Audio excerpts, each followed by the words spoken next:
ধ্বংসৰ গৰাহত অসম সাহিত্য সভাৰ সম্পদ। অস্তিত্বৰ সংকটত ৰাজ্য ভাষা আৰু মাতৃভাষা প্ৰয়োগ সমিতিৰ কাৰ্যালয়। সভাৰ পুথিভঁৰাল হৈছে গৈ কৰ্মচাৰীৰ শুৱনি কোঠা। নিৰ্লিপ্ত নিৰ্বিকাৰ অসম সাহিত্য সভাৰ নেতৃত্ব।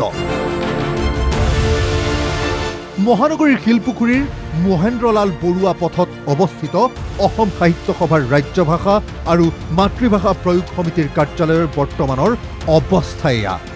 যিটো কাৰ্যালয়ক জনা যায় ফণী তালুকদাৰ ভৱন বুলি, আৰু এই ভৱনতে আছে দলি তালুকদাৰ পুথিভঁৰালো। কিন্তু কাৰ্যালয়টোৰ অৱস্থা এতিয়া দুখ লগা।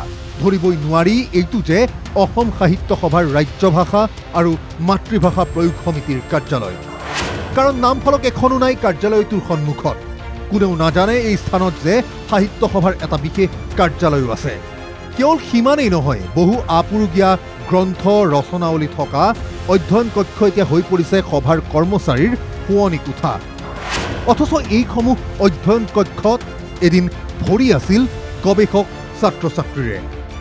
উল্লেখ্য যে বিশিষ্ট সাহিত্যিক দম্পতি প্ৰয়াত ফণী তালুকদাৰ আৰু দলি তালুকদাৰে মৃত্যুৰ পূৰ্বে অসম সাহিত্য সভাক দান কৰিছিল এই মাটি ভৱনৰ লগতে এটা পুথিভঁৰালো। যিটো ভৱন সাহিত্য সভাই দীৰ্ঘদিন ধৰি ব্যৱহাৰ কৰি আহিছিল অসম ৰাজ্য ভাষা আৰু মাতৃভাষা প্ৰয়োগ সমিতিৰ কাৰ্যালয় হিচাপে। বহু গৱেষক ছাত্ৰ ছাত্ৰীৰ লগতে প্ৰসংগ পুথিৰ সমল বিচাৰি এসময়ত বহু মানুহ আহিছিল ইয়ালৈ। কিন্তু এতিয়া এই পৰিৱেশ কাৰ্যালয়টোৰ। আনকি এই কাৰ্যালয়ৰ চৌহদত চলিছে বেদখলো। তাৰ পিছতো নিৰ্লিপ্ত নিৰ্বিকাৰ অসম সাহিত্য সভাৰ নেতৃত্ব। ভিডিঅ' জাৰ্নেলিষ্ট আছিক আহমেদৰ সহযোগত বশিষ্ঠদেৱ ফুকনৰ প্ৰতিবেদন NKTV+।